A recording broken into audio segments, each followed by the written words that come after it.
October 4th, and I'm a little bit late, but this is my September update, as well as the Stitchy tag from September. I had an order in to 123 Stitch for what seemed like forever, and that finally arrived. So I am going to try to get this done for my father's Christmas gift this year. He's not retired Air Force, but he was in the Air Force back in the late 50s, early 60s. He's very, very proud of his service. He's very patriotic, so I'm going to make that for him. I never know what to do for him. He has everything. And craft-wise, I mean, he golfs and he fishes, but he doesn't really golf anymore because he hurt his back. And he doesn't really fish that much anymore because he hurt his back. So I'm going to try to do this for him. Hopefully I can get it done. I don't know, there's not a whole lot of time left between now and Christmas, but we'll see. This, I know I will have no problem with. I can probably have it done this weekend. In fact, I plan to start it in just a little bit. This will be my mother's Christmas gift. It's Lizzie Kate's Time for God. And I went ahead, since it's a gift, and I bought all the recommended threads and fabric. It's a 30 count cappuccino linen, so it looks nice. I think it'll look good on there. And then I got sampler threads to go with that. And this is guacamole. They're almost all food and drink, which makes me laugh. So guacamole, it's a nice variegated, like a chartreuse. I love green. It's my second favorite color after purple. Or maybe my first. I'd go back and forth. Baked apple, which is very seasonal right now for baked apple. And this is where I lied about food and drinks. This is seafoam. Although I guess you could drink seafoam. I wouldn't recommend it, but you could. And whiskey, which is always good when you're stitching a Christian base cross stitch. Cocoa, and I'm really looking forward to the weather cooling down a little bit and having some cocoa. This is moss, a darker variegated chartreuse. It's nice. It's got a little bit more of yellow in it, showing up pretty true to color. This is Madison Rose. And chestnut. It's a really nice rich brown. If my hair was that color, I wouldn't dye it.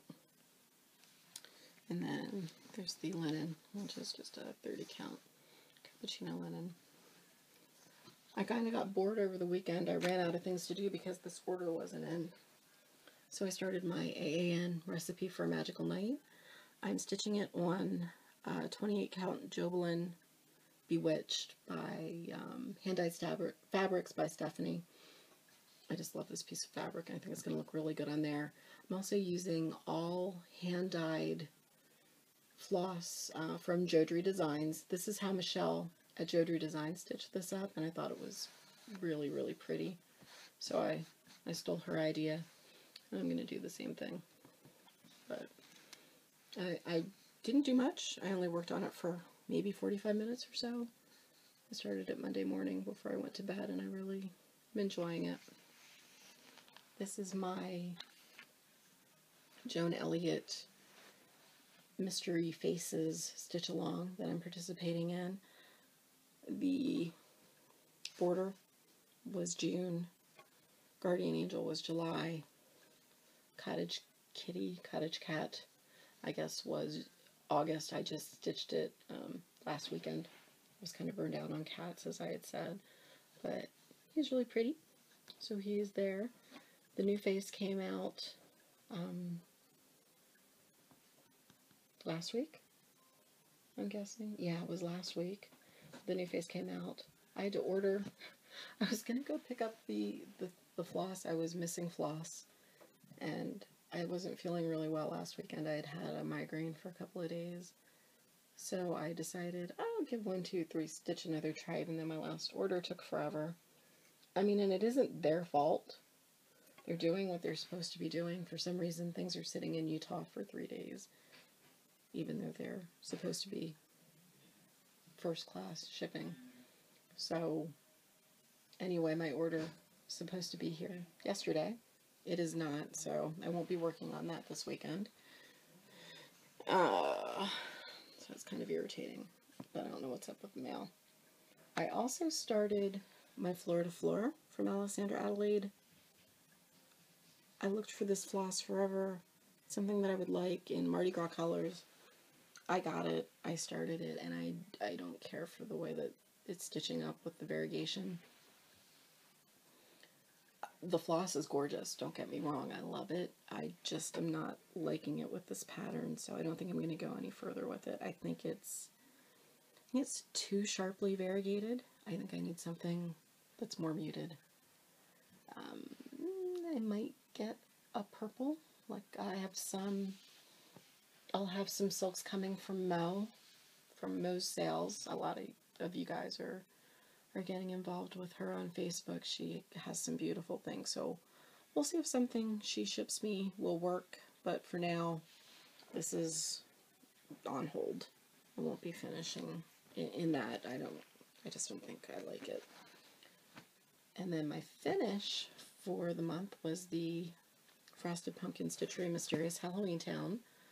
It is stitched as charted with all of the specialty threads, and it's on a 14 count Crystal Wren Ada. And I think it turned out nicely. I'd like to make it into a wall hanging. So I'm going to Joann's today. Joann's and Michael's, if you guys don't know, are both having a friends and family sale today. 25% off your entire purchase, including sale items, if I'm not mistaken. So I'm going to try to get my mom to go to Joann's with me. I don't sew, so I'll see if she will help me pick out some fabric, and I'm going to try to con her into making the wall hanging for me while she teaches me to sew, maybe. We'll see how that goes. And I need to pick up some, maybe the floss that I still haven't gotten from 123 Stitch. And I need to get the stuff for my dad's gift as well. So now on to the September stitching tag. What is your favorite DMC color? And like a lot of you guys, it changes depending on what I'm working on. Purple and green and blue, I love sea colors. They're my favorites. Right now I'm really liking, what is that, 3746. It reminds me of a hydrangea, which is my favorite flower as well. So I'm liking that right now. Question 2 was, do you stitch for Christmas and or the holidays? It's not an easy answer. I used to. When I was younger, and I still don't, but when I was younger especially, I didn't have a whole lot of money. So I used to pick up some small kits. Like Christmas Kitty. You guys have seen Christmas Kitty. Just happens to be sitting here. But here's Christmas Kitty. This is a weekender kit. They were pretty cheap. You stitch it, you buy a standard 8x10 frame, and you're good to go. Voila. Christmas gift that you can make in, a week or two at the most. So it was nice. People appreciated it if you knew people who appreciated it. So I used to make those things for some of my aunts, friends of the family. And then I stopped stitching altogether for a while, and I just kind of picked it up last June, I would say. So I hadn't planned on doing anything for Christmas. I thought, well, for once I'm just going to stitch for me. And now I have finished Christmas Kitty. That's going to go to my aunt for Christmas. I plan on stitching Christmas gifts for my mother and for my father, but that's it. Although I'm thinking about doing some ornaments for some friends, so yeah. No, yes, I used to. I hadn't planned on doing it again, but I apparently am doing it again, even though I wasn't going to. Question 3 is, are you a reader? Yes. I love to read. I ran out of room in my house for bookshelves, so I switched a couple years ago and got a Nook, and I loved my Nook. I had a terrible time with pre-orders, not downloading, so when I got an iPad, I just put the Kindle app on it and the Nook app on it. So that's what I use now. The books that I tend to read are pretty thick sci-fi, fantasy, epic stories that involve multiple volumes. So it's kind of nice using an e-reader. They're not heavy, easily transported, and that's kind of nice. So, and with Kindle, I haven't had any trouble with pre-ordering things. They all download right on time. I'm not currently reading right now anything. I just finished a book yesterday, and it was by one of my favorite authors. His name is Tad Williams, and it was called Sleeping Late on Judgment Day. It was the third book in his most recent series. And he's an awesome, really cool guy. Facebook and social media is kind of neat, where you're getting to know these authors on a whole different level. And he's really active. He posts a lot.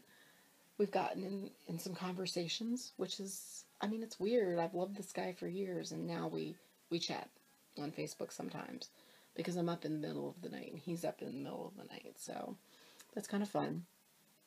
But I really like his work. My favorite author is Patrick Rothfuss. If you haven't read anything by him, you should. You need to. He is, first of all, he's really cool. He reminds me a lot of my fiance as a person. But his writing is beautiful, and it's eloquent and lovely, and he is a natural born storyteller, and I'm waiting for a book to come out by him at the end of this month. I can't wait. But I highly recommend him. Other books that I love, I get into these big series, not purposely, but I do. I've been reading Game of Thrones since the first book came out. I've been reading Outlander since the first book came out, back when they weren't popular. Tad's books, back when they weren't really very popular. That's actually what George R.R. Martin, who writes Game of Thrones, actually attributes some of his work to being inspired by Tad Williams' early series. So I read a lot of that kind of thing. Dean Koontz was my favorite author for many years, but he's been putting out 2 books a year. I think it's too much, and it's affecting the quality. So now it's all about Pat. I love him. I want to meet him. Maybe someday. Now we're up to random facts. Not very interesting. Let me think. Random facts. Okay, I've talked about how I love New Orleans. You guys have heard about that, and what you probably don't know is why I love New Orleans so much. It started because I love Harry Connick Jr. I have for, how long has he been around? 20, we'll say 20 years. He's been around longer than that, but I've loved him just forever. And he, I guess about 12 years ago or so, I stumbled across a website called Connick.com, and I made a bunch of friends there, and we decided that we were going to go to Mardi Gras. This was in 2002, so we planned to go to Mardi Gras 2003. We hadn't met each other, we didn't know each other. We're planning to share hotel rooms and meet each other at airports, and Harry and his dad have a parade during Mardi Gras called Orpheus, and then there's a big ball afterwards. So we bought tickets to this ball, and it was expensive, and we got gowns, and we hopped on planes, and we met up with complete strangers. And these people are now some of my best friends and continue to be some of my best friends, and it's really stupid. You shouldn't do things like that on the internet, but we did, and I'm grateful that we did. And we have stalked that poor man for so long and just shown up at so many things. I stopped counting a few years ago when actually it's more than a few years ago, several years ago when I hit 50 shows, that he sometimes includes us in the show, and will talk to us from stage, and sometimes he has us backstage, and it's lots of fun. He's very accessible to his fans, and he's very generous with us. And I guess it's just easier to learn to love us than to take out all the restraining orders. So Harry's great, and I hate that he's on American Idol and that he's not touring, and I hate American Idol. I can't watch it even for him. Random fact number 2. I guess we'll continue with the stalker theme. The reason that I'm not on camera right now, and that you'll probably never see me on camera, and that I rarely post pictures or use my own picture on Facebook as my profile picture, is because of a past relationship. I was involved with a man who was not, he wasn't a good guy. He was a jerk. I didn't want him there, circumstances. Anyway, I was with him longer than I should have been, and when I did finally get rid of him, I had to give up my apartment, give up my lease, and move in with my parents because he was stalking me, but he was afraid of my father. So I changed everything. I changed my phone number. I changed my email address. I had to change all of my accounts because he had access to everything. Netflix, Facebook, just everything. He's been blocked on Facebook. He makes new accounts and tries to get in that way. It doesn't hurt me for him to see me, but I just don't want him to. So therefore, I will pretty much always be behind the camera. You know, it's just, I don't want to think of him out there looking for me. So that's why I do that. And, yeah, it did get bad there for a while. I thought legal action was going to be required, but he left the state. I hope he's still gone. I don't know. That was a few years ago. Anyway, third random fact. I broke both of my ankles at the same time.